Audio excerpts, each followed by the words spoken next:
श्री शिवाय नमस्तुभ्यम। दोस्तों, आप सभी लोग जानते हैं कि सावन का महीना चल रहा है और इस सावन के महीने में बहुत सारे लोग पार्थिव शिवलिंग का निर्माण करते हैं, मतलब पार्थिव शिवलिंग बनाते हैं और भगवान से अपनी किसी मनोकामना को बोलते हैं और उनकी वह मनोकामना इस सावन के महीने में पूरी भी होती है। पर दोस्तों, ये जो पार्थिव शिवलिंग बनाने की पूरी विधि होती है, इसको लेकर बहुत सारे लोगों के मन में बहुत सारे प्रश्न होते हैं कि जो हम पार्थिव शिवलिंग बना रहे हैं वह किस मिट्टी से बनाएं, और जो पार्थिव शिवलिंग हम बना रहे हैं वो क्या एक बनाएं या कितने सारे बनाएं, और जो हम पार्थिव शिवलिंग बना रहे हैं क्या उसमें जलाधारी बनाना ज़रूरी है, और जो इसका विसर्जन करना है वो कब करना है, किस समय करना है और कैसे करना है। इसी तरह के बहुत सारे प्रश्न हैं जो कि आप लोगों के सावन के महीने में पार्थिव शिवलिंग से जुड़े हुए होते हैं, जिनका जवाब आपको इस वीडियो में मिल जाएगा। अगर आप लोग भी अपने घर पर या मंदिर में बैठकर पार्थिव शिवलिंग बनाते हैं तो भाई आपको यह वीडियो देखना बहुत ही ज़्यादा ज़रूरी है कि अगर आप लोग कोई गलती भी कर रहे होंगे तो इस वीडियो को देखने के बाद आप अपनी उस गलती को पकड़ लेंगे और आप अपनी उस गलती को सुधार भी लेंगे।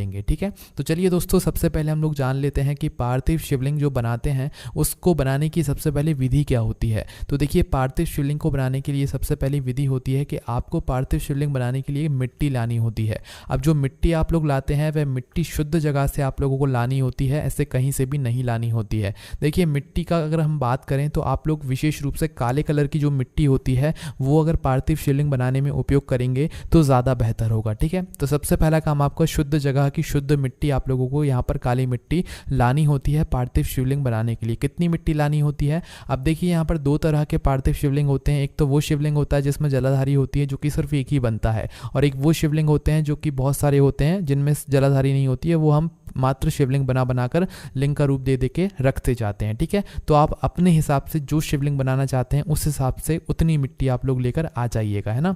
मिट्टी लाने के बाद दोस्तों, जो सबसे पहला काम आप लोगों को होता है वो ये होता है कि जो मिट्टी आप पार्थिव शिवलिंग बनाने के लिए लाए हुए हैं उसके ऊपर सबसे पहले आप लोग उसे फैलाकर उसके ऊपर गंगा जल का छिड़काव करते हैं, ताकि वो मिट्टी अच्छे से शुद्ध हो जाए। शुद्ध रूप से जो है हम फिर पार्थिव शिवलिंग का निर्माण करेंगे। ठीक है, तो उस मिट्टी को अपने घर में लाकर उसके ऊपर थोड़ा सा गंगा जल का छिड़काव करते हैं। छिड़काव करने के बाद दोस्तों, एक लोटा जल भर लें। जिस लोटे की मदद से, जिस जल की मदद से आप लोग जो है इस शिवलिंग का निर्माण करेंगे, उस एक लोटे जल को भरकर आप अपने घर के रसोई घर में कुछ समय पहले रख दें, मतलब 10-15 मिनट पहले या 1 घंटे पहले जो है आप उस जल को भरकर रख दें अपने घर के रसोई घर में परिंदे के पास में, और उस जल को ढक कर उसके ऊपर एक चावल का दाना रख दें। ठीक है, इसके बाद में दोस्तों कुछ समय बाद जब आपका जो है मतलब तैयारियां हो जाएं पार्थिव शिवलिंग बनाने की, तो उसके बाद में आपको क्या करना है, अपने ही घर में एक अच्छा सा शुद्ध स्थान देखना है या भगवान वाले स्थान के पास में देखना है, और अपने पास में एक बड़ी सी थाली या कोई भी एक ऐसा पात्र लेना है जिसके अंदर आप लोग शिवलिंग बनाने वाले हैं। ठीक है, क्योंकि हम सीधा ज़मीन पर शिवलिंग नहीं रखते हैं ना, इस बात का ध्यान रखना। तो कोई भी एक थाली या कुछ भी ऐसा पात्र लेना और उसे लेकर बैठ जाना, और अपनी वह मिट्टी को भी अपने पास रखना, और जो आपने जल रखा हुआ है इस पार्थिव शिवलिंग बनाने के लिए वो भी जल आप अपने पास में लेकर आ जाना। ठीक है, तो देखो, पार्थिव शिवलिंग बनाने का जो सबसे पहला नियम होता है वो ये होता है कि आपको एक बेलपत्र लेनी होती है। बेलपत्र के ऊपर ही शिवलिंग बनाया जाता है, ऐसे सीधा मतलब नीचे मतलब शिवलिंग नहीं बनाया जाता है। सबसे पहले तो आपका वह पात्र रहेगा, जिस पात्र के अंदर आप शिवलिंग बनाने वाले हैं, उसके बाद में आप अपनी वह बेलपत्र जो है वह बेलपत्र रख दीजिए। बेलपत्र सीधा करके रखना है, उल्टा करके नहीं रखना है ना, सीधी बेलपत्र को रख दीजिएगा। उसके बाद में आप अगर एक शिवलिंग बना रहे हैं और जलाधारी भी बनाना चाहते हैं तो उसके लिए नियम सुन लीजिए कि सबसे पहले आपको शिवलिंग का रूप देना है, मतलब पहले आपको शिवलिंग बनाना है, उसके बाद में जलाधारी बनाना है ना। तो अपनी थोड़ी सी मिट्टी उठाकर अपने जल का सहारा लेकर सबसे पहले आप उस बेलपत्र की बीच वाली बड़ी पत्ती के ऊपर आप शिवलिंग का आकार दे दें। शिवलिंग जैसे ही बन जाए उसके बाद में आप जो जलाधारी है अपनी मिट्टी की सहायता से वो जलाधारी भी उस शिवलिंग के आसपास बना लें। ठीक है, तो ये आपका एक शिवलिंग जो है पार्थिव शिवलिंग बनकर तैयार हो जाता है। और अगर आप लोग बहुत सारे पार्थिव शिवलिंग बना रहे हैं तो आप छोटे छोटे से लिंग के रूप में आप लोग आकार देकर पार्थिव शिवलिंग बना लें, उसमें आपको जलाधारी बनाने की आवश्यकता नहीं है। तो जैसे ही आपका पार्थिव शिवलिंग का निर्माण हो जाता है, जलाधारी बन जाती है, शिवलिंग बन जाता है, उसके बाद में अब बारी आती है इसकी पूजन अर्चना की।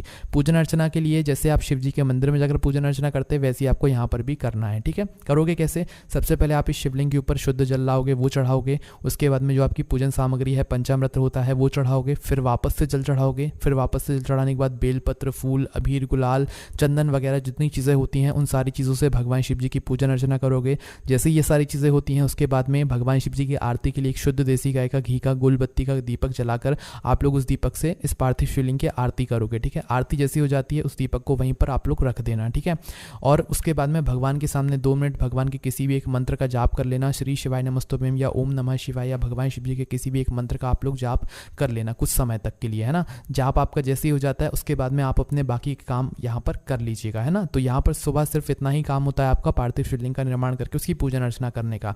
अब अगर हम बात करें इसके विसर्जन की, तो दोस्तों विसर्जन करने के लिए आपको एक बात का ध्यान रखना होता है कि विसर्जन और जो दिन होते हैं उन दिनों में हमें रात्रि होने से पहले विसर्जन करना होता है। पर जब भी कोई विशेष दिन आता है श्रावण के महीने में, जैसे कि शिवरात्रि का हो गया, हरतालिका तीज का हो गया, ऐसे जो विशेष दिन होते हैं इन दिनों में ही मात्र आप इस पार्थिव शिवलिंग को रात भर रख सकते हैं और किस दिन नहीं रख सकते हैं। ठीक है, तो आपको ध्यान का रखना है रात्रि होने से पहले आपको इसका विसर्जन करना है। कभी भी कर सकते हो, पर जब तक आपका ये दीपक जल रहा है जब तक तो नहीं करना है ना।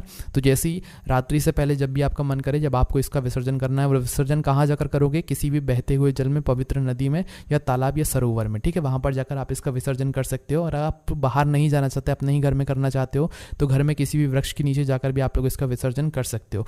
विसर्जन करने के लिए क्या चीज़ को आपको ध्यान रखना है वो भी सुन लीजिए। देखिए, जो आपकी शिवलिंग है, शिवलिंग की जो जलाधारी है, जलाधारी से जहाँ से जल बहता है ना, बहता है और नीचे गिरता है, उस जगह को आप लोगों को देखते हुए, मतलब जो आपकी जलाधारी है ना आपकी पार्थिव शिवलिंग की, उस जलाधारी को देखते हुए ही आपको इस पार्थिव शिवलिंग का विसर्जन करना है। ठीक है, और जो जलाधारी का मुख है वो आपकी तरफ होना चाहिए जब आप इस पार्थिव शिवलिंग का विसर्जन कर रहे हैं। ठीक है, और विसर्जन करते समय आपको उस जलाधारी को देखते हुए ही विसर्जन करना है। जल में प्रवाहित कर देना है, या घर में कर रहे हो तो घर में कर देना है, मतलब वृक्ष के नीचे कर देना है, या तालाब सरोवर में कर रहे हो तो वहां पर कर देना है। जैसे ही आप विसर्जन करते हो उसके बाद भगवान से अपनी वह मनोकामना बोलना जिस मनोकामना के लिए आपने ये पार्थिव शिवलिंग का निर्माण किया हुआ है। ठीक है, इसके बाद में दोस्तों आप लोगों का यह पार्थिव शिवलिंग पूजन जो है पूर्ण रूप से पूरा हो जाता है। अब दोस्तों बहुत सारे लोग ये भी पूछते हैं कि सावन के महीने में हमें किस किस दिन पार्थिव शिवलिंग बनाना चाहिए। तो इसका जवाब ये है कि सावन के पूरे महीने में भी आप पार्थिव शिवलिंग बना सकते हो, और आपका जब मन करे, जिस दिन मन करे उस दिन भी पार्थिव शिवलिंग बना सकते हो, विशेष दिन पर भी बना सकते हो, उसमें कोई भी दिक्कत वाली बात यहाँ पर नहीं है। बाकी दोस्तों हमने आपको पार्थिव शिवलिंग बनाने की सारी विधि बता दी है। आपके मन में कोई भी प्रश्न आता है तो उसे हमसे कमेंट करके पूछ सकते हैं। ओम नमः शिवाय, जय भोले बाबा, श्री शिवाय नमस्तुभ्यम।